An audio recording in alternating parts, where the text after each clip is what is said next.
Hi, I'm Laura. Welcome to week 5 of our Dinner and a Side pasta series. If you caught last week's episode, you saw Angie make a creamy sausage rigatoni. If you missed it, the link is in the description. Today I'm making a creamy pancetta pasta with edamame. No, it's not a classic, but it might soon become one. Be sure to check out all the pasta recipes in our series and tell us which one you like the most in the comments. You can find all the links in the description below. First, we need to start a pot of water to boil. Be sure to salt it well. While that heats up, I'm going to add some oil to a pan and fry the pancetta. It'll take about 5 to 6 minutes to get golden, just like cooking bacon. And you can use bacon if you can't find pancetta.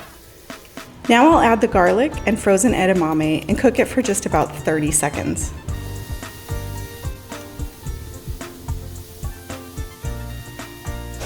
Okay, in goes the cream, and we'll bring this to a gentle simmer. The pasta water is boiling, so I'll go ahead and toss this in. It's going to take about 6 minutes. I always cook it for a minute or two less than the package says because it's going to keep cooking in the sauce at the end. Now let's get back to the sauce. Add in about 1/3 of the Parmesan cheese and stir until it's melted and smooth. Then a little more until it's all incorporated.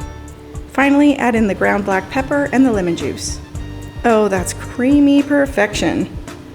When the pasta's ready, add it to the pan directly from the hot pasta water, and then pour in some of the pasta water just to make it a little bit creamier. Mix everything up and let it simmer for 2 to 3 minutes to thicken. Now you should taste it and season it with salt and pepper. Don't forget to zest some lemon over the top of the pasta before you serve it. It adds a nice fresh touch.